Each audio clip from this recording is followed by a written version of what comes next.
Sangwa, what's wrong with our bread? Why did you... I don't... It's like the first person I heard who complains about the German bread, but anyway. Your Excellency, Madam First Lady, Rwandans, friends of Rwanda, good afternoon. Thank you for having me here.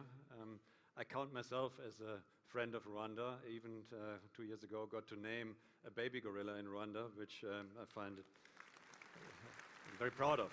Yeah. So I would like to tell you a quick love story today. Love at first sight. And that really was what it was when we started our journey about 3 years ago. We reached out. I'm based in South Africa, but I look after Africa for the Volkswagen Group.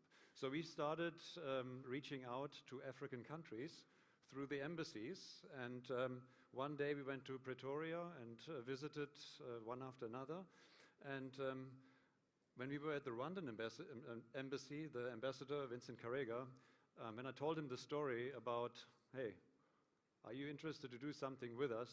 You know, like 30 years ago in China, when Volkswagen started, everybody was laughing, saying, you know, Chinese don't need cars, they need bicycles, you know, they're all communists, there's nothing, there's no opportunity.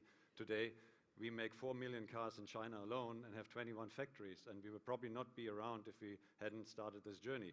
So Mr. Karega almost had a heart attack, I thought, when I told him the story, and he grabbed the opportunity with both hands. And that was really, when I say love at first sight, that was exactly what it was. He jumped up, got on the phone, and literally within a day, I was connected to RDB. We had meetings in Rwanda. The other embassies had never called back. Yeah. So why this move into Africa, and why is it so special what we do in Rwanda?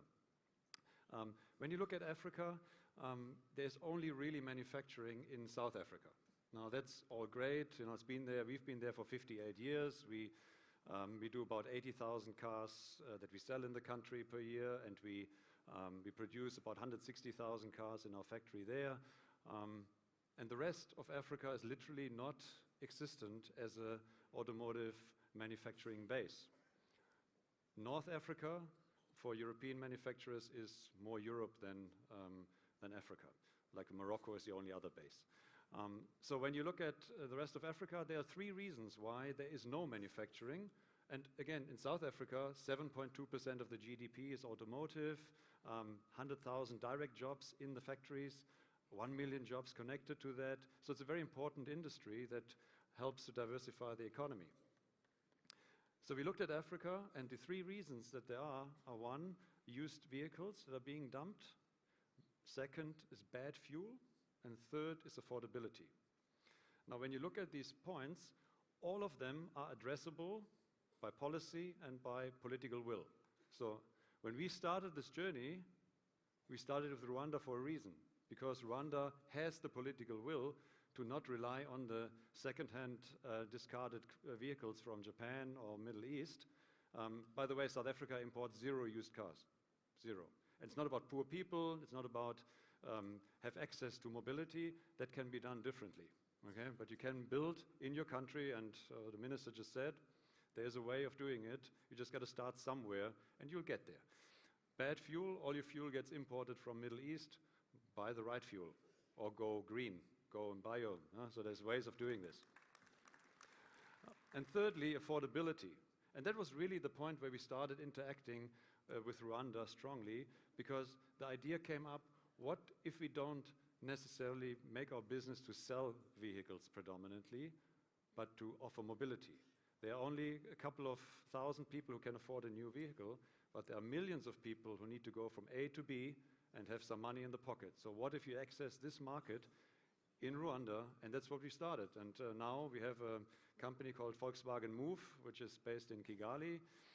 Michaela, our competent CEO, is here today. Also one of the Kaiserslautern people. Yeah, there she is.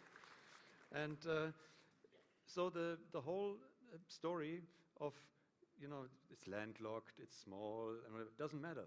It's all about political will. It's about working together.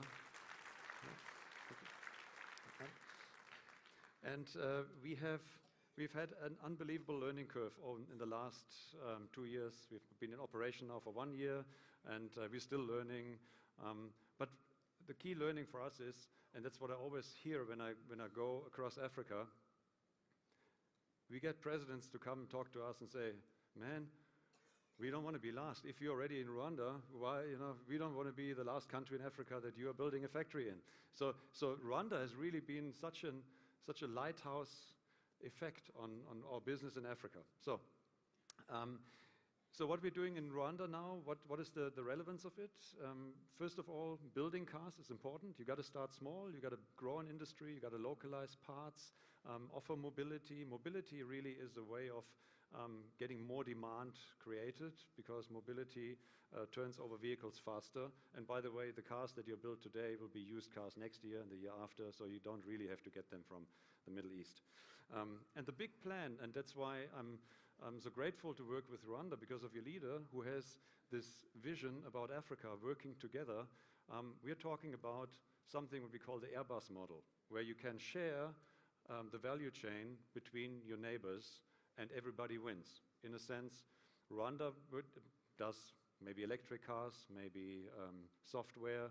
Kenya will do something else. Tanzania can do maybe commercial vehicles. And in the value chain, you can do wire harnesses. You can all sorts of things distributed. But within the region, each investment would be so significant that industry like us would immediately start to invest. If every country fights by itself, it's going to be a long journey or close to impossible.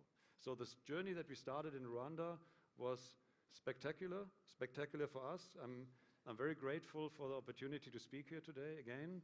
I can only encourage you in the diaspora to come home and join into this journey. And again, our entire journey as Volkswagen now in Africa started in Rwanda.